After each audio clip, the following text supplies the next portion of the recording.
In the outskirts of a small town in Oregon, there was a dense and mysterious forest. Deep within it stood an old house known by locals as Blackwood House. The house had been abandoned for nearly 3 decades. People whispered that anyone who entered the house would never return. Rachel, an anthropology student, decided to research Blackwood House for her thesis on urban legends. Despite her friends' warnings about the dangers, Rachel insisted on going. She didn't believe in ghost stories and thought they were just superstitions. That night, Rachel ventured into the forest alone, armed with a flashlight, a camera, and a notebook.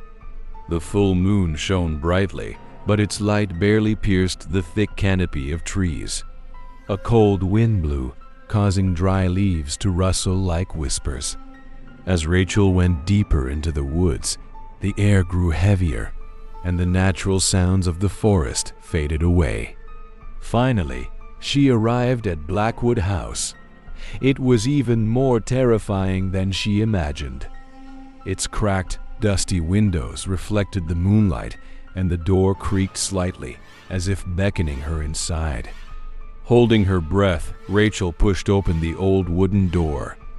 The loud creak shattered the eerie silence of the night. Inside, the smell of decay stung her nose.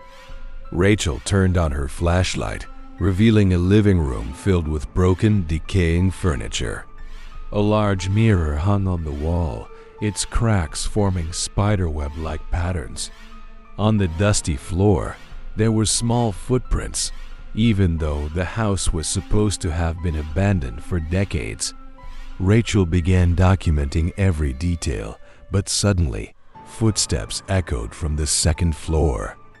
The steps were slow, heavy, and reverberated throughout the house.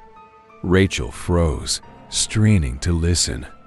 Probably just an animal, she thought, though her heart pounded in her chest. Summoning her courage, she climbed the creaky wooden staircase. Every step felt like she was drawing closer to something she wasn't meant to find. Upstairs, she found a long hallway with several doors on either side. One door at the end of the hall was slightly ajar, and a faint light seeped from within. Rachel approached the door. As she slowly pushed it open, a soft giggle sounded behind her. She spun around, but the hallway was empty. Her breathing grew unsteady.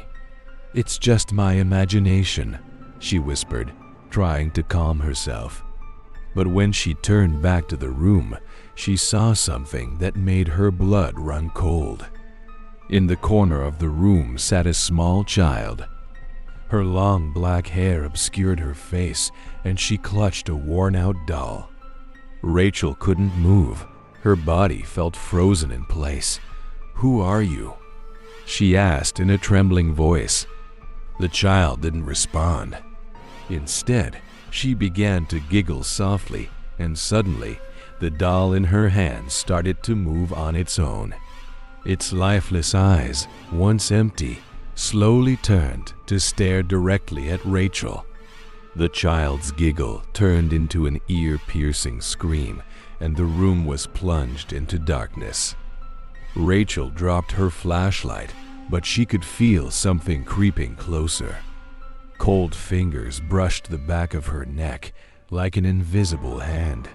She tried to scream, but no sound came out.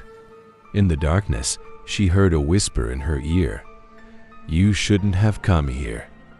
When Rachel regained consciousness, she was outside the house, lying beneath a large tree. There was no sign of her camera, flashlight, or notebook. But in her hand, she found the same worn-out doll the child had been holding. She threw the doll away and ran out of the forest as fast as she could. Rachel eventually made it back to town, but she was never the same after that night.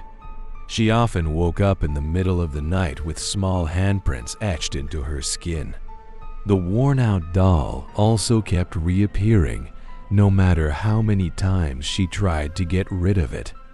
No one knows what truly happened in Blackwood House, but Rachel knows one thing: the house was never empty. And now, anyone who hears her story will be visited by the child. Make sure your doors are locked before you sleep tonight.